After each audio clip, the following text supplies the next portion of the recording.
सम्पूर्णमा सेवा हो र आज चाहिँ विशेष गरी हामी किराँतीहरूको नयाँ वर्ष यानि कि एलेदुङ 5085लाई बिदा गर्दै 5086लाई चाहिँ हामीले स्वागत गरिरहेको छौँ र कार्यक्रम भने हाम्रो बेलाका नगर कार्य समिति त्यसै गरी बेलाका नगरपालिका 3 र 6 को संयुक्त आयोजनामा चाहिँ हामीले कार्यक्रम गरिरहेको छौँ र विशेष गरी मसँगै हुनुहुन्छ हाम्रो आदरणीय दाइ किरात राई यायुखा जिल्ला सचिव सुरेन्द्र दाई पनि हुनुहुन्छ र विशेष गरी एलेदुङ किन मनाइन्छ र एलेदुङको अर्थ चाहिँ के हो दाइ भनिदिनुहोस् न। एलेदुङ वास्तवमा हाम्रो किराँती समुदायहरूको नयाँ वर्ष हो।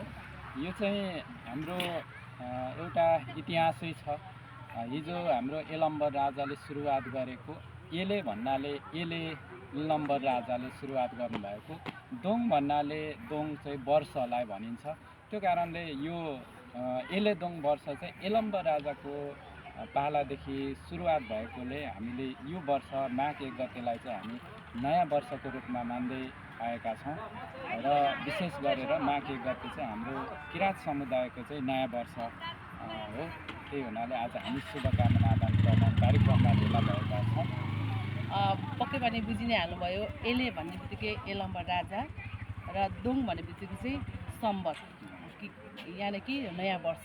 त्यही भएर हामीले चाहिँ आज चाहिँ हामी किराँतीहरूको यो नयाँ वर्ष 5085लाई चाहिँ हामीले बिदा गर्दै हामीले 5086लाई चाहिँ हामीले स्वागत गरेको छौँ र कार्यक्रम एकदमै भव्य रूपमा नै सम्पन्न भयो र सम्पूर्ण देश तथा विदेशमा रहनुभएका किराँती त्यसै गरी गैर किराँती महानुभावहरूलाई चाहिँ हाम्रो तर्फबाट दाजु बहिनी साथै हामी समग्र किराँत राई यायुखाको तर्फबाट चाहिँ नयाँ वर्ष 5086को चाहिँ सम्पूर्णलाई शुभकामना।